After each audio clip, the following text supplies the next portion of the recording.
ആയിക്കോട്ടെ. അപ്പോൾ എല്ലാവർക്കും നമ്മുടെ ചാനലിലേക്ക് സ്വാഗതം കേട്ടോ. അങ്ങനെ ഇന്ന് നല്ല അടിപൊളി ഒരു 4 മണി പലഹാരം ഞാൻ സെറ്റ് ചെയ്യണേ.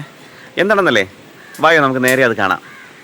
അപ്പോൾ ഇതിലേക്ക് ആദ്യം നമുക്ക് വേണ്ടത് പച്ചരിയാണ് കേട്ടോ. അപ്പോൾ പച്ചരി കുതിർത്ത് വെച്ചിട്ടുണ്ട്. പിന്നെ ഇത് ഒരു അടുപ്പത്തൊരു ചീനച്ചട്ടി സെറ്റാക്കിയിട്ടുണ്ട്. പിന്നെ ഇത് പയറും ഏലക്കയും നമുക്കൊന്ന് വറുത്തെടുക്കണേ, ചെറുപയറാണ്. അപ്പോൾ ചെങ്ങളെ നമ്മളത് ഉണ്ടാക്കുന്നത് നല്ല അടിപൊളി മുന്തിരി കൊത്താണ്. അപ്പോൾ നമ്മൾ കടകളിൽ നിന്നൊക്കെ മേടിച്ച് കഴിക്കുന്ന, പ്രത്യേകിച്ച് ബേക്കറികളിൽ നിന്നൊക്കെ മേടിച്ച് കഴിക്കുന്ന അതേ സെയിം സാധനം തന്നെയാണ്. പക്ഷേ വളരെ സിമ്പിളാണ് കേട്ടോ. ഞാൻ വിചാരിച്ചു ഒത്തിരി പാടായിരിക്കുമെന്ന്. പക്ഷേ സിമ്പിളായിട്ട് നമുക്ക് വീട്ടിലുണ്ടാകാമേ. ആദ്യം ഇതുപോലെ ചെറുപയർ നല്ലതുപോലെ ഒന്ന് വറുത്തെടുക്കുക. അതിൽ ഞാനൊരു 3 ഏലക്കയോടെ ചേർത്തിട്ടുണ്ട് കേട്ടോ. അപ്പോൾ അത് നന്നായിട്ടൊന്ന് പൊടിച്ചെടുക്കണം. രണ്ടാമത് നമുക്ക് ഇതുപോലെ കുറച്ച് ചെറിയ തേങ്ങയാണ് കേട്ടോ. അപ്പോൾ മാക്സിമം എത്രത്തോളം ചെറുതായിട്ട് നമുക്ക് ചെറിയ എടുക്കാൻ പറ്റുമോ അത്രയും നല്ലതാണ് കേട്ടോ. അപ്പോൾ ഞാൻ അതുകൂടെ ഒന്ന് നമുക്ക് വറുത്തെടുക്കണം. ആദ്യം നമുക്ക് പയർ വറുത്ത് ഞാൻ മാറ്റിയിട്ടുണ്ട് കേട്ടോ. അപ്പോൾ ഒന്ന് തണുക്കാൻ വേണ്ടി വയ്ക്കുകയാണേ. അതിനുശേഷം നമുക്ക് അതേ ചീനച്ചട്ടി തന്നെ നമുക്ക് തേങ്ങ ഇവിടെ ഒന്ന് നല്ലതുപോലെ ഒന്ന് വറുത്തെടുക്കാം കേട്ടോ.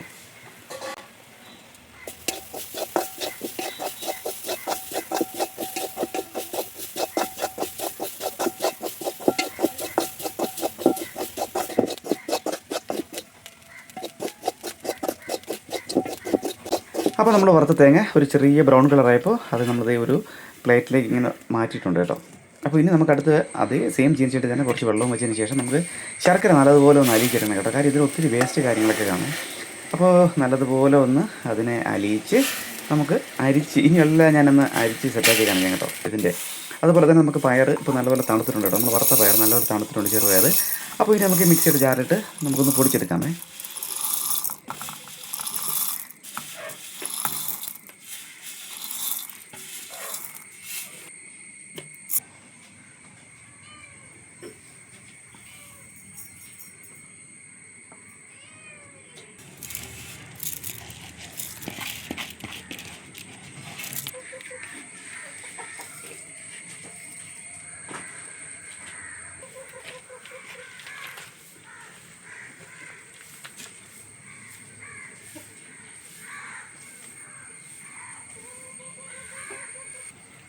അങ്ങനെ നമ്മൾ ഐറ്റംസ് എല്ലാം റെഡി ആയി കേട്ടോ. അപ്പോൾ നമുക്കിനി ഒന്ന് കുഴച്ചെടുക്കണം കേട്ടോ. അപ്പോൾ ഇത് കുഴച്ചെടുക്കേണ്ട പരുവങ്ങളൊക്കെ എന്ന് പറഞ്ഞാൽ നമ്മളെ കൈക്കൊന്ന് ഉരുട്ടിയെടുക്കുന്ന ആ ഒരു സമയത്ത് ഇത് ഉടഞ്ഞു പോകാത്ത രീതിയിൽ, അതായത് നല്ലതുപോലെ അറിയാമല്ലോ.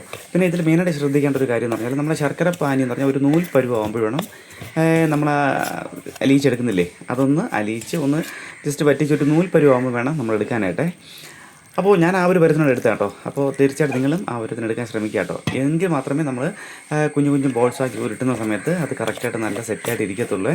അപ്പോൾ അതുപോലെ ചെയ്യാൻ മറക്കരുത്. പിന്നെ ചെങ്കളെ ഇതിൻ്റെ സകല കാര്യങ്ങൾ കേട്ടോ, കംപ്ലീറ്റ് ഡീറ്റെയിൽ കാര്യങ്ങൾ ഞാൻ ഡിസ്ക്രിപ്ഷനിൽ കൊടുത്തിരിക്കാമേ. അപ്പോൾ തീർച്ചയായിട്ടും നിങ്ങൾ വീഡിയോയിൽ ഇത് ഉണ്ടാക്കുന്നെങ്കിൽ തീർച്ചയായിട്ടും അതുകൂടെ ഒന്ന് നോക്കിയാൽ വളരെ നന്നായിരിക്കും കേട്ടോ.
ഇതേ നമ്മളെ മുന്തിരിക്കൊത്ത് ഇതേ അങ്ങനെ റെഡി ആയിട്ടുണ്ട്. ഞാനൊന്ന് കഴിച്ച് നോക്കട്ടെ. അപ്പോൾ ഇത് ചായ റെഡി ആയിക്കൊണ്ടിരിക്കുന്നുണ്ടെങ്കിലും കുറച്ച് ഐറ്റം മാത്രമല്ല നമ്മൾ ഉണ്ടാക്കിയിട്ടുള്ളൂ. അപ്പോൾ അതുകൊണ്ട് എന്തായാലും പ്രത്യേകിച്ച് ഞാൻ ചായയുടെ ഒപ്പം കാണിക്കുന്നില്ല. എന്തായാലും ചായ സെറ്റ് ആയിക്കൊണ്ടിരിക്കുന്നുണ്ട്. എങ്കിൽ ഞാൻ ആദ്യം ഇതൊന്നൊന്ന് കഴിക്കാം.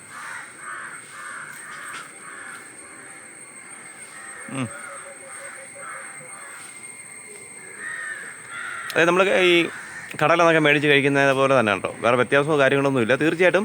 പക്ഷേ ഇത്രയും സിമ്പിളായിട്ട് നമുക്ക് വീട്ടിലുണ്ടാക്കാൻ പറ്റുമെന്ന് ഞാനിപ്പോഴാണ് മനസ്സിലാക്കുന്നുണ്ടോ.